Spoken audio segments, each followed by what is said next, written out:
بقولك ايه، اقولك على حاجه. سيبيه، سيبيه والله.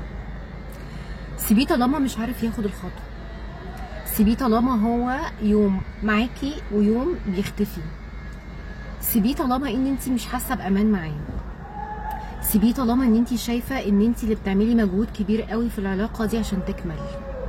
سيبيه لو هو على طول محسسك ان هو عامل انجاز كبير قوي ان هو موجود في حياتك.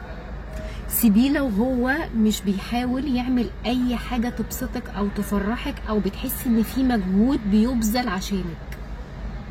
سيبيه والله. سيبيه لان انت اللي هتتعبي.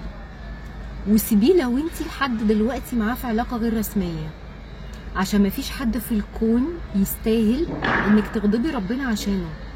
يعني انت هتفضلي معاه لحد امتى طالما مش قادر ياخد الخطوه ويخليها خطوه رسميه؟ هتفضلي مستحمله لحد امتى؟ هتفضلي مستحمله ليه اصلا؟ ولو انت في علاقه رسميه دلوقتي ولسه في خطوبه مثلا وكل ريد فلاجز دي ظاهره، مكمله ليه؟ سيبيه، صدقيني. سيبيه واعتبري ان دي رساله بتقولك ان الشخص ده مش الشخص المناسب. لان العلاقات ما اتخلقتش ان احنا نتعذب فيها او ان احنا نفضل دايما حاسين ان احنا بنجري وفي مجهود بيبذل من ناحيه واحده وبس. الحياه اصلا مرهقه بما فيه الكفايه.